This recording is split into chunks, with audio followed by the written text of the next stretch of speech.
Good morning mga idol. Sa mga nais po mag-order po ng lechon mga idol, magsabi lang po. Ito po ay 21 kilos. Wala na pong dugo yun. Kasi tinimbang po yan, 21 kilos po yan. Tamtaman po yan pang lechon. Native po yan mga idol. Masarap po yan na pang lechon. Nakikita ninyo. Ayun po ang area ng lechonan. Ito. Diyan po kami maglilitsyon mga idol. Kainitan mamaya. Ito mga idol sa lahat po ng gusto mag-order po ng lechon mga idol, magsabi lang. Ito katamtaman to mga to pang lechon. Katamtaman. Ito mga idols, 21 kilos yan 21 kilos yan mga idol. So abangan ninyo ang aming lilitsunin mga idol, native na baboy. Sa lahat po ng nais mag-order. At kung nakikita nga ninyo mga idol ito po, ganun po kalaki yung baboy na lilitsunin. 21 kilos po mga idol. Native po yan na 21 kilos mga idol yung baboy na lilitsunin. Sa lahat po ng gusto mag-order ng lechon mga idol, magsabi lang mga idol. At handa kaming ibigay ang nais ninyo mga idol. At eto mga idol, yung bituka ng baboy mga idol. Ginawa po naming dinuguan mga idol. Ito po yung freebies niya mga idol. At nagdagdag ng kami rin ng kunting laman dito para sa freebies para masarap yung dinuguan mga idol. At eto na nga mga idol. Titimplahan na po yung baboy mga idol. Siyempre ang unang-unang nilagay niya dyan mga idol, yung kalamansi. Nilagay niya ng kalamansi ang buong loob ng laman ng baboy mga idol at nilagay niya po ng asin mga idol. Nakikita naman ninyo mga idol. Nakikita na ninyo.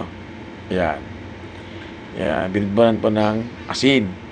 At syempre mga idol, ilalagay pa yung mga ibang condiments yan mga idol. Antayin natin mga idol at panoorin mga idol kung ano pa yung mga dapat na ilagay dito sa loob ng katawan ng baboy para sumarap po siya mga idol. Nakikita naman ninyo mga idol, di ba? Hindi na kailangan pang ipaliwanagin nyo. Ayan. At kung napapansin nga ninyo dyan mga idol, ito po mga idol, ilalagay na po niya yung mga iba pang sangkap dyan mga idol. Ayan. Nalagyan niya po dyan ng mga sibuyas, bawang, at siling green mga idol. Siling green po ang inilagay dyan. Kung napapansin nga ninyo mga idol. At ito na nga mga idol, lahat na ng mga kailangan na sangkap na pampasarap sa paglilitsyon, kailangan ilalagay na po niya dyan. Kasi mga idol, mamaya-maya mga idol, tatahiin na yan. May bawang, sibuyas, may sili.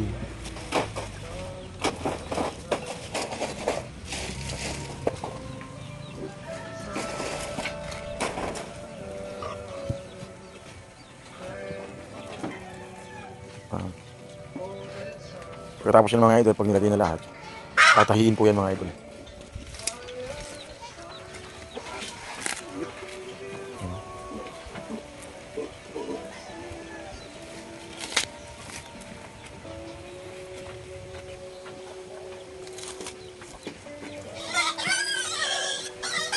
Malalaki na. Gawin mo malalaki, maluluto naman yan. At nilagyan na po ng tanlad mga idol. As you can see,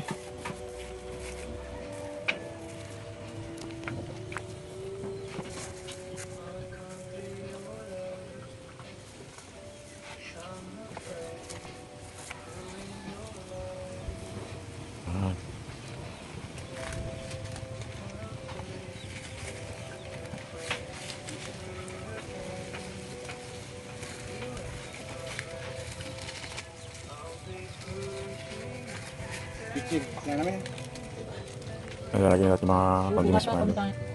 Lalagyan po ng paminta mga idol.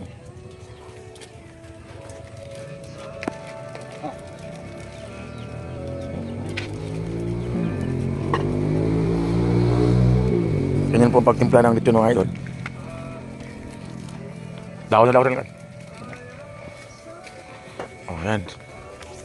Siyempre lagyan ng pampasarap mga idol. So dahon ng laurel.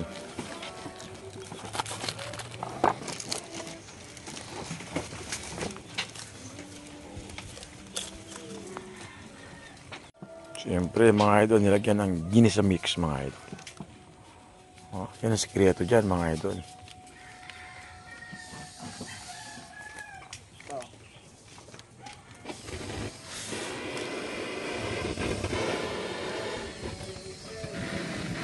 At maraming sibuyas. Kanina naglagay na ng sibuyas, ngayon nagdagdag ulit ng sibuyas mga idol.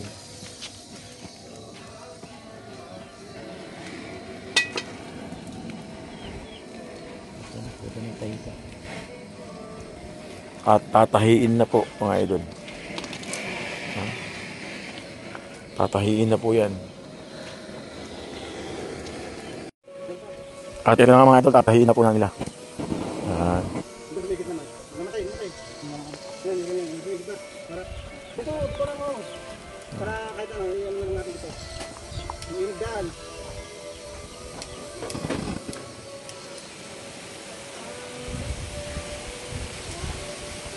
Sa baba.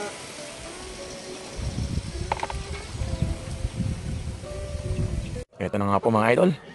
Malapit na pong maklose. Matahi yung katawan ng baboy mga idol. Minsan mga idol. As you can see mga idol, kunting-kunti na lang po. Nasaraduhan na po siya. Okay. At ito na nga mga idol. Alas 12 na yata mga idol. At ito na nga mga idol, pinapaikot na po ulit yun mga idol.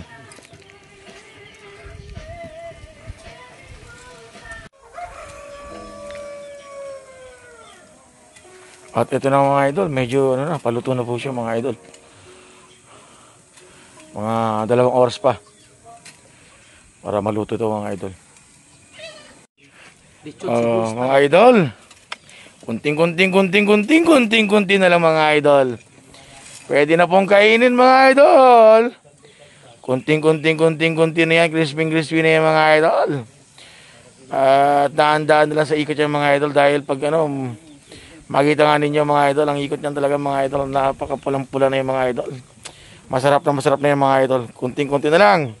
Luto na yan mga idol.